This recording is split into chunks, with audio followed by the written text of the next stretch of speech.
ಇಲ್ಲ. ನಾವು ಒಂದು ಮಾತು ಹೇಳ್ತೇನೆ ಮುಖ್ಯಮಂತ್ರಿಗಳಿಗೆ, ನೀನು ಅಜಿತ್ ಪವಾರ್ ಮಹಾರಾಷ್ಟ್ರದ ಉಪಮುಖ್ಯಮಂತ್ರಿ 6 ಸಲ ಉಪಮುಖ್ಯಮಂತ್ರಿ ಆದವರು. ಹೇಳ್ತಿದ್ರು ನಾವೆಲ್ಲ ನಮ್ಮ ಮಿತ್ರರು ಮಾತಾಡಕ್, ಲಕ್ಷಾಂತರ ಕೋಟಿ ರೂಪಾಯಿ ಆಸ್ತಿ ಇದ್ದು ಒಡೆಯ. ಟೈಮ್ ಬತ್ತಂದ್ರೆ ಯಾವುದು ನಮ್ಮ ಜೊತೆಗೆ ಬರೋದಿಲ್ಲ. ನೀವು ಎಷ್ಟು ದುಡ್ಡು ಮಾಡಿನೋ ಅಂಥದ್ದು ಬರೋದಿಲ್ಲ, ನೀವು ಎಷ್ಟು ಆಸ್ತಿ ಖರೀದಿ ಮಾಡಿನೋ ಅಂತ ಬರೋದಿಲ್ಲ. ನಿಮಗೂ ಕೊನೆಗೆ ಬರೋದು ಅನೇಕ ಸಂದರ್ಭಗಳಲ್ಲಿ. ನಾವು ಯಾಕೆ ಇವತ್ತು ನಮ್ಮ ಹಿಂದಿನ ಸ್ವಾತಂತ್ರ್ಯ ಹೋರಾಟಗಾರರನ್ನ ಯಾಕೆ ನೆನೆಸ್ಕೋತೀವಿ? ಸರ್ದಾರ್ ವಲ್ಲಭಭಾಯಿ ಪಟೇಲ್ರನ್ನ, ಇಡೀ ದೇಶವನ್ನು ಒಂದುಗೂಡಿಸಿದಂಥ, ಸುಮಾರು 565 ರಾಜ್ಯಗಳನ್ನು ಒಗ್ಗೂಡಿಸಿದಂಥ ಒಂದು ವ್ಯಕ್ತಿ ಯಾರಪ್ಪ ಅಂದರೆ ಸರ್ದಾರ್ ವಲ್ಲಭಭಾಯಿ ಪಟೇಲ್ರು. ಈ ರೀತಿ ಏನು ಒಂದು ಗೌರವವಿದೆ.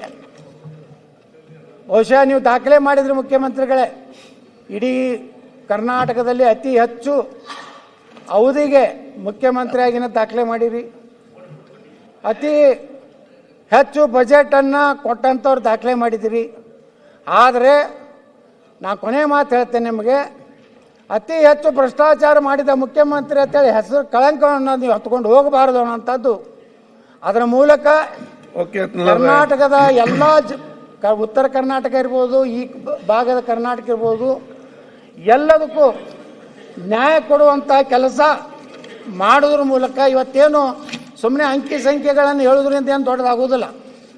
ಅಂಕಿ ಸಂಖ್ಯೆಗಳ ಮೇಲೆ ಎಲ್ಲರಿಗೂ ಗೊತ್ತಿದೆ ಭ್ರಷ್ಟಾಚಾರ ಎಷ್ಟು ನಡೆದಿದೆ. ಸುಮ್ಮನೆ ನಮ್ಮ ಮುಂದೆ ಮಾತಾಡ್ತಾರೆ, ಆದರೆ ಹಿಂದೆ ಹೋದರೆ ನೀವು ಹೇಳೋದಕ್ಕೆ ಸತ್ಯ ಅಂತ ಹೇಳ್ತಾರೆ.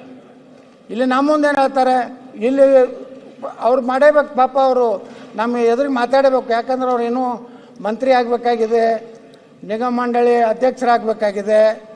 ಈ ಎಲ್ಲ ಇರೋದ್ರಿಂದ ಮುಖ್ಯಮಂತ್ರಿಗಳಲ್ಲಿ ನಾವು ವಿನಂತಿ ಮಾಡ್ಕೋತೀನಿ, ತಮ್ಮ ರಾಜ್ಯಪಾಲರ ಭಾಷಣಕ್ಕೆ ಉತ್ತರ ಕೊಡೋ ಕಾಲದಲ್ಲಿ ನಿಮ್ಮದೇ ಆದಂಥ ಒಂದು ಬ್ಲೂ ಪ್ರಿಂಟ್ ಇಡಿ. ನಾನು ಇವತ್ತಿನಿಂದ ಈ ರಾಜ್ಯಕ್ಕೆ ಒಳ್ಳೆಯದನ್ನು ಮಾಡೋದ್ರ ಸಲುವಾಗಿ ನನ್ನ ಕೊನೆಯ ದಿನಗಳನ್ನು ನಾನು ಈ ರಾಜ್ಯಕ್ಕೆ ಒಳ್ಳೆಯದನ್ನೇ ಮಾಡಿ ಹೋಗ್ತೀನಿ. ರಾಜ್ಯದಲ್ಲಿ ಕಾನೂನು ಸುವ್ಯವಸ್ಥೆಯನ್ನು ಸರಿಯಾಗಿ ಮಾಡ್ತೀನಿ. ಭ್ರಷ್ಟಾಚಾರವನ್ನು ಸಂಪೂರ್ಣವಾಗಿ ಮಟ್ಟ ಹಾಕದಿದ್ದರೂ ಅತ್ಯಂತ ಕಡಿಮೆ ಭ್ರಷ್ಟಾಚಾರಕ್ಕೆ ತರುವಂಥ ಪ್ರಯತ್ನ ಮಾಡ್ತೀನಿ ಅನ್ನೋಂಥ ಮಾತನ್ನು ಹೇಳ್ತಾ, ಇವತ್ತು ಮಾನ್ಯ ಅಧ್ಯಕ್ಷರೇ ತಾವು ನನಗೆ ಅವಕಾಶ ಕೊಟ್ಟಿದ್ದಕ್ಕೆ ಧನ್ಯವಾದಗಳನ್ನು ಸಲ್ಲಿಸಿ ನಾನು 2 ಮಾತು ಮುಗಿಸ್ತೇನೆ. ನಾಗೇಂದ್ರ.